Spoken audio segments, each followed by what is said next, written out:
তিশার হৃদয়ে নাড়া দিল সাবা। দৈনিক সংবাদ দিগন্ত পত্রিকার সাথে যুক্ত আছি আমি ঐশী চৌধুরী। দেশব্যাপী মুক্তির পর থেকে দর্শক ও সমালোচকদের প্রশংসা কুড়াচ্ছে মেহজাবিন চৌধুরীর অভিনীত চলচ্চিত্র সাবা। এবার ছবিটির প্রশংসায় মুগ্ধতা প্রকাশ করেছেন ছোট পর্দার জনপ্রিয় অভিনেত্রী নুসরাত ইমরোজ তিশা। চলচ্চিত্রটি দেখে আবেগ আপ্লুত তিশা সামাজিক যোগাযোগ মাধ্যমে একটি ছবি শেয়ার করেছেন। সেখানে তিনি লিখেছেন, ভীষণ শক্তিশালী ও প্রভাবশালী চলচ্চিত্র সাবা। মেহজাবিন, তোমার অসাধারণ অভিনয় আমাকে মুগ্ধ করেছে, কাঁদিয়েছে। আমি মাকসুদকে ধন্যবাদ জানাই যে এরকম একটা কন্টেন্ট নিয়ে কাজ করার সাহস করেছে সে। তিশার এই প্রতিক্রিয়া সামাজিক যোগাযোগ মাধ্যমে বেশ আলোচনার জন্ম দিয়েছে। ভক্তরা মন্তব্য করছেন, একজন শিল্পী আরেকজন শিল্পীকে কাজকে এভাবে সম্মান জানানোর সত্যি খুব প্রশংসনীয়। অনেকেই আশা করছেন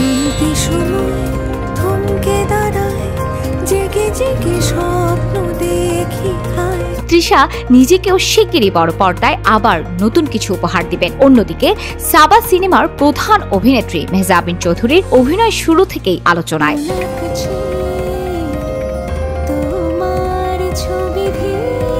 বাস্তবধর্মী চলচ্চিত্র ও গম্ভীর আবেগঘন কাহিনী দর্শকের হৃদয়ে যেন নাড়া দিয়ে গেছে। অনেকেই বলছেন, এই ছবি মেহজাবিন অভিনয় ক্যারিয়ারে নতুন মাত্রা যোগ করছে। পরিচালক মাকসুদ হোসেনের এই ছবিটি মুক্তির পর থেকে দেশব্যাপী নতুন সাড়া ফেলেছে।